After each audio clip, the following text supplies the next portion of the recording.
Information technology যত বেশি আগাচ্ছে আমরা মানুষরা তত বেশি অলস হচ্ছি। তার একটি প্রমাণ হচ্ছে আজকের এই স্কিউটি। এই স্কিউটিটি এখানে পড়ে আছে। আপনারা ভাবছেন যে এখানে পড়ে আছে কেন?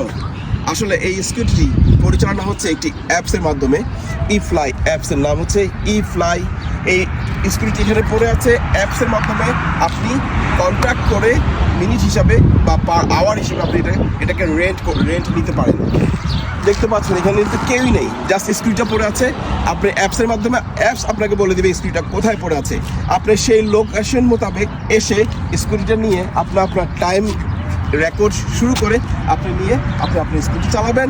আপনার যতক্ষণ চালাবেন, 30 minutes, 40 minutes, 50 minutes, 60 minutes, 1 hour ইচ্ছা যতক্ষণ চালানো শেষ আপনি জাস্ট আপনার ইচ্ছা মতো এনে যে কোনো জায়গায় রেখে দিবেন।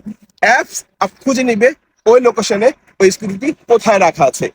পেমেন্ট আপনাকে করতে হবে অ্যাপসে এবং কার্ডের মাধ্যমে। এখানে মানুষের কোনো প্রয়োজন হচ্ছে না। তো এই জন্য আমি বলছি আসলে টেকনোলজি যত বেশি আগাচ্ছে আমরা জনশক্তি অনেক বেশি অলস হয়ে যাচ্ছি, অনেক বেশি বেকার হয়ে যাচ্ছি। স্মার্ট দুনিয়াতে স্মার্ট টেকনোলজি এসে গেছে আর আমরা মানুষরা অনেক বেশি অলস এবং বেকার হয়ে যাচ্ছি।